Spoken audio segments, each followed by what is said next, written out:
this, notified the police, and also ordered him to leave the store. Eventually, Mr. Smiley left the Hardee's, got back in his truck, stayed there for a short period of time, and then slowly drove off from Hardee's into some side streets of Olathe. We lost track of where he went at that point, but eventually Mr. Smiley got back up on Parker as it proceeds northbound into K7. At about 10:44, he was heading at approximately Herald and Spruce are the cross streets with K7. And as he was going northbound on K7, there were reports that he was sticking a handgun out of the car and firing it up in the air. This was seen by an off-duty police officer who also reported this. Eventually, as he was going northbound in his pickup truck, an Olathe officer spotted him going the opposite direction, but because of traffic was not able to turn around and be able to pursue and catch up to him. So after 10:44, there was no other reports out of Olathe regarding Mr. Smiley and what he was doing with his vehicle. Then at approximately 10:54 a.m., he is seen driving into the QuikTrip in Shawnee and parking. For those who don't know that area, if you continue up K7 highway, you get to the Shawnee Mission Parkway, and then you turn east on Shawnee Mission Parkway and go about 3/4 of a mile, and the QuikTrip is right there on Shawnee Mission Parkway. He arrived at the QuikTrip at 10:54. There was a delay while he was inside the truck, and then eventually at 11:10 a.m., he got out of his truck and walked into the east entrance of the QuikTrip. Most QuikTrips have two side entrances and then a main entrance to their facility. As at about 11:10, he walks into the store, indicates, "I've got a gun, get down." He says this multiple times, and as he's doing this, he takes his gun that he's carrying with him with an extended mag and fires one round into the ceiling of the QuikTrip. During the time he's pacing around inside the store, he tells people to call the police. And again, he mentioned on a couple of occasions he wanted people to get down on the ground. There were numerous customers inside the QuikTrip when he walked in and fired his gun. A large percentage of them immediately ran out of the store. Others hid. Others, because of their close proximity to Mr. Smiley, got down on the ground. They remained there during the rest of this incident. He then paced around inside QuikTrip, again, mumbling and making comments. There was, as noted in our factual basis, an elderly couple that was by the coffee in QuikTrip. He came up to the elderly lady, grabbed her by the back of her coat, moved her around, and actually got her to stand up on a couple of occasions. Her and her husband were asking if he wanted money and tried to calm him down. Both of them indicated that he was mumbling and saying very incoherent things. It was during this time, while he was pacing around with these individuals that were being held hostage, that officers of the Shawnee Police Department responded to the scene. Multiple officers came to the east side, including Officer A, the officer that was involved in discharging his firearm. He then took a look inside through the east entrance and saw Mr. Smiley holding a gun, standing over people, and he described it as almost in a tornado drill where people are tucked down on the ground. He then backed away to get cover behind a vehicle and stayed at that east entrance area. It was a short time after that that Mr. Smiley then started to walk towards that east entrance, and when he got within a couple feet of the east entrance doors, he approached and the officer was yelling, put the gun down. At this point, Mr. Smiley was holding the gun out, pointed towards the officers, and then Officer A, because the gun was pointed directly at him, fired 2 rounds, striking Mr. Smiley. Mr. Smiley immediately shortly thereafter went to the ground and later succumbed to his injuries. I want to thank the Johnson County OSIT team for a very thorough investigation into this shooting incident. They interviewed a large number of people who were involved in this incident at various locations here in Johnson County, and they had a very complete report produced to us. We were able to confirm, because of this thorough investigation, that the gunshots on K7 by Mr. Smiley, the shell casings were recovered, and they were identified as belonging to the same firearm that he had at QuikTrip. We also found a shell casing inside his truck, and also the one inside QuikTrip, and again, they all came back to his firearm that he had in his possession when he was shot. I will indicate that the autopsy indicated he died as a result of those 2 gunshot wounds, that he did have methamphetamine in his system. I will indicate to you that in speaking with the family, they indicated he did have a long history of substance abuse problems and also some mental health issues. And so based on all these findings, I find that Officer A from the Shawnee Police Department acted appropriately. He was concerned with his safety and the safety of others inside the store, and I find that his use of force in this case was justified. So what I'd like to do now is we have a couple pictures to help explain some of the circumstances related to this. The first one in the circle is his pickup truck just outside of Hardee's. We're not going to show the video of him inside the Hardee's for obvious reasons, but this was the position of the vehicle after he had gone through the drive-up lane, went inside, and then came out. And then the vehicle then proceeded out of the parking lot at a very, very slow rate. The next photo is the same truck heading at Harold and K7, heading northbound.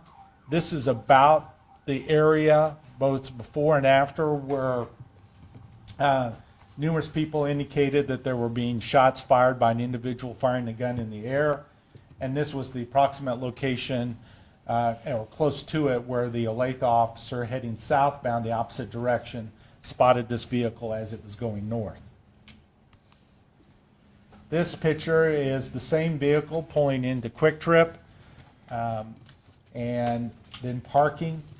Mr. Smiley parked that vehicle and spent about almost 15 minutes sitting inside his vehicle before going into QuikTrip. Here's the video of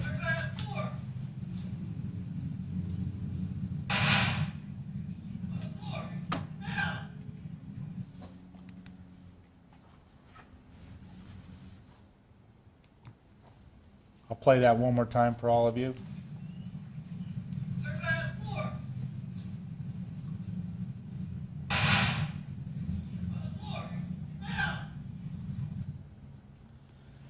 If you notice, there are a lot of little black boxes. We blotted out the faces of the civilians that were caught in this incident to protect their privacy.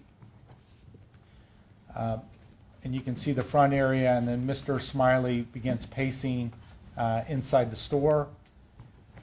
This picture is where the customers were being held hostage. As you can see, they're basically down on the ground.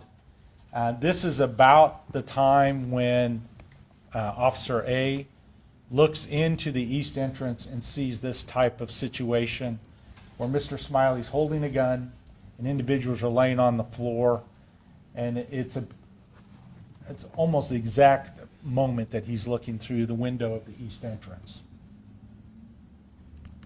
And then the last picture, we talked about Mr. Smiley heading towards the east entrance where our officer was, and as he was approaching, you could see the gun is leveled off towards the direction of the officer. And a short amount of time after this picture was taken is when the officer then used deadly force to protect himself and those that are inside the store. That concludes the information I'm going to provide at this time. Before we answer questions, I believe Chief Larson from the Shawnee Police Department would like to make a brief comment. Chief? Again, Sam Larson, Shawnee Police Department, Chief of Police. The circumstances that District Attorney Howe went through today is definitely something that our officers are faced with, and that's not something that our officers ever want to do during their career. The actions of the Shawnee police officers the day of this incident saved lives and prevented additional injuries to customers and employees who were inside that business. And I too would like to thank the OSIT team for thoroughly investigating and reviewing this incident, as well as the District Attorney's Office for reviewing it. And I would like to pass on that our co-responders and peer support teams remain ready to assist anyone who may need services or resources from this incident or anything else that's involved in their life that's caused them any type of distress. Thank you. So at this point, we'd be happy to answer any questions that you might have regarding this incident or the findings that I've made in this case. Attorney Howe, I haven't even worked here a year yet. I think this is the third time I've come to your office when there's been an officer-involved shooting or a shooting of any kind, and it just traces back to mental health being the root causes of what may have escalated this to begin with. What does this say to you about the problem of mental health in Johnson County, and just what do you want to say about the resources that are out there people can turn to before things escalate to something like this again? It is probably one of the top areas that are influencing not only law enforcement but my office as well, is people suffering from severe mental illness and or substance abuse. A lot of people who suffer from mental illness also self-medicate through illegal drugs, which only makes things worse. And Johnson County provides a lot of resources and a lot of programs to assist those in need. We're one of the few jurisdictions in the country that have co-responder program. We have a lot of officers throughout all our departments that have crisis intervention training for their officers out on the streets. So we do a lot of, I think, amazing work, but it doesn't solve all situations. And in these critical incidents, there's no time for a co-responder to be there. There's no time to get mental health workers out to speak to this individual. This is happening sometimes in seconds or minutes, and officers are having to make life and death decisions. So I think we do an absolutely fabulous job of preparing our law enforcement officers for these situations and giving them resources. But at the same time, as you can tell over the last couple incidents that we've had, things can turn on a dime, and then officers are left with, I've got to either save lives or do nothing. And the last 3 officer-involved shootings resulted in law enforcement officers saving citizens' lives. And so I think a lot of credit goes to Chief Larson and the rest of the police chiefs of running great departments and having really well-trained officers.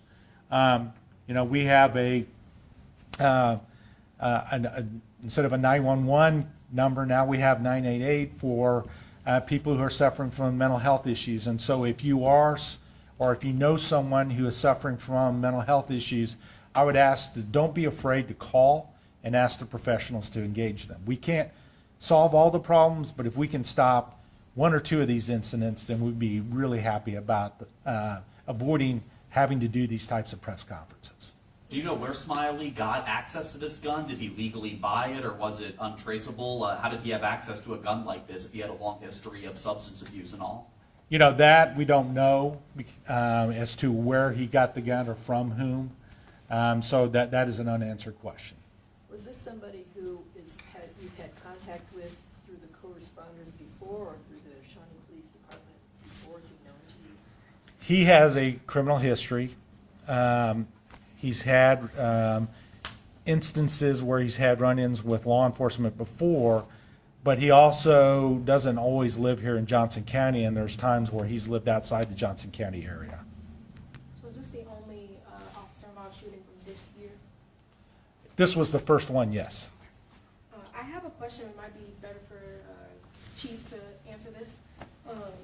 we talked about the co-responder program. Has anyone that was in the store from that incident, have they reached out to that program to get assistance? Yes, they have. Our co-responders, which we partner with Johnson County Mental Health for that, talk to every one of the people inside the store as well as the employees of QuikTrip, and we have done follow-ups with co-responders, and our internal peer support have reached out to the people, specifically the elderly couple that was in there. We've stopped by their house numerous times to talk to them, see how they're doing, and they're all doing very well after the incident. What does that say about just how important those programs are in the community? Yeah, it's more than just like DA Howe talked about, that for the individual involved having that crisis, but it's also to help everyone else involved in that. They do traumatic follow-up, and this is very important in our community to get the victims in crimes that are dealing with this and the mental stress that they're dealing with. They can help diffuse that situation for victims of crimes in this community as well.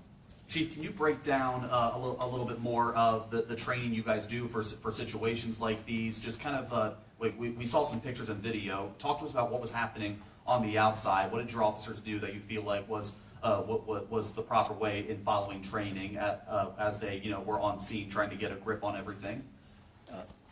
Textbook. In Johnson County, all the agencies in Johnson County, we have another one coming up here pretty soon, actively trained together. So it's not just the Shawnee Police Department training, it's Shawnee, Lenexa, Overland Park, the Sheriff's Office, even agencies outside the county trained together to work together as a team. We work hand in hand with every agency in the county, so it's not necessarily going in and clearing buildings. We can take police actions from outside a building like we did in this situation, and it truly was textbook on the way we handled the threat that was happening that day at QuikTrip.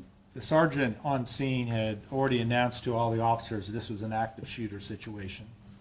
And so that alerted to the officers that they had a critical incident where they had to not only be looking after their best interests, but also the best interests of the customers that are still trapped inside. So when you say in this that there were numerous people inside the QuikTrip, can you give maybe just a little bit closer of an idea, like more than a dozen, less than 20? Well, not everybody who ran out of the store contacted law enforcement, so we can't give you an exact number, but I believe we can say probably a couple, maybe a couple dozen individuals or somewhere in that region. It was That's a lot. that store is a very busy store, and so the 911 center got a number of calls immediately after this happening by individuals who had fled the store. And then there was a large number of people gassing their cars out in the parking lot.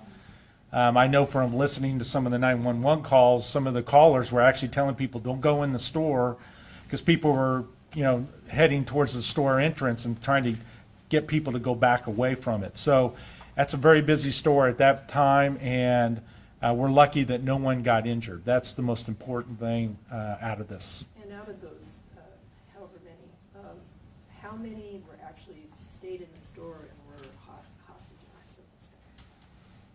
I didn't count how many individuals, but it was probably somewhere close to 10 individuals. I can't say for sure because I didn't sit there and count how many people, but it was probably close to 10. Attorney Howe, you said you had mentioned, you said that you brought these findings. You obviously spoke to Smiley's family. Were they understanding of the findings? What did they tell you exactly to make you learn that he had a long history of substance abuse or mental illness? Like, what were their reactions in all this? I don't want to go in too much detail to respect their privacy, but they indicated this was a long struggle with their son, dealing with substance abuse issues and some mental health issues. We had a very good conversation. They were very understanding. And they're sad that they lost their son, and it's another example of how horrible things like substance abuse and mental health and how it can really wreck families and take a lot of toll out of families when they have a loved one who's dealing with those types of issues. Is there any indication he was deliberately trying to provoke this conclusion? He was doing this on purpose? I've learned never try to guess as to what someone's mental state was. There was, as one of the elderly gentlemen indicated on a number of occasions, that he didn't make sense during times that he was in the store, but I'd be just merely guessing. Picking up on the earlier question, what advice or what do you want people who are family members of folks who are going right now through mental health? I know you mentioned 988 earlier. I can only imagine that if it was one of my family members, I'd be horrified if I knew that this person was doing something like this even before the episode of QuikTrip. What do you want parents and families to know in terms of not only resources, but what they should do if they know a family member is sort of going through a crisis like this? I would say that one thing that I like about our society is we have normalized mental health issues. And it's like, okay, if you have a bad knee, well, that's no different than if you're suffering from some mental health issue. You've got something wrong with your body that needs to be addressed. And I think by normalizing it, I hope that people early on seek help. And I know Johnson County Mental Health has a lot of resources and put a lot of effort into trying to assist these families. So we can try to break that cycle of them being in and out of the hospital or causing stress to the family or putting themselves at risk, like in this situation. And so it kind of dovetails into what we're dealing with. We have to file involuntary commitments in this office for people who are a danger to themselves or others. Over the last 5 years, it's gone up 3 times what it used to be, the number of petitions we filed. So that tells you that there's a real problem that needs to be addressed. But I know Johnson County is devoting a lot of resources to try to help people. And so don't be afraid to call. I think is probably the best piece of advice is there are resources available. We don't want to have these situations end tragically. And so don't be afraid to ask for help. Because the fact of the matter is a mental health episode could end up in a situation like this. Yes. Too many of those do end up that way. Maybe this is a question for the chief, but if either of you could just address how you found the bullet casings on K7 again. What did you do to link those two together? I'd just like some clarity on that with what you had to do to find the casings on K7. Yeah, so basically we had the reports of when the gunshots occurred, and that resulted in law enforcement and crime lab personnel looking for shell casings at the various locations. We don't always find them in those situations where you're on a highway, but we are lucky enough to find 6 of them, 6 of the shell casings, and they all did match up with the handgun that he had with him at the QT. I haven't had time to read through this whole thing, but I just wanted to get a couple things about the police officers and where they were at all this time. I've only really talked about Officer A, which, by the way, was he identified in here somewhere? No, it's been my policy not to name the officers in these officer-involved shootings, and so that's why I use Officer A, Officer B, Officer C. Well, in any case, we know where he was. Where were the other officers? Were they involved in going into the store at any time? No officers went into the store that day. There were 2 other officers on the east side, Officer B and Officer C. Officer C saw the same thing that Officer A saw, which was Mr. Smiley holding the gun pointed at the direction of Officer A and B. And then there were other officers that were responding, that were, staging outside the other entrances of the doors. Other doors, excuse me. So were they down behind vehicles as well? Well, it was a fluid situation. So to say what officers were doing would be awful difficult, but there were a number of officers at various locations surrounding the store because it was a hostage situation.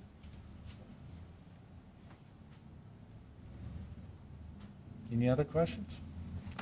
How do you find a hostage situation? I mean, what turns it into that as opposed to just a guy not threatening people?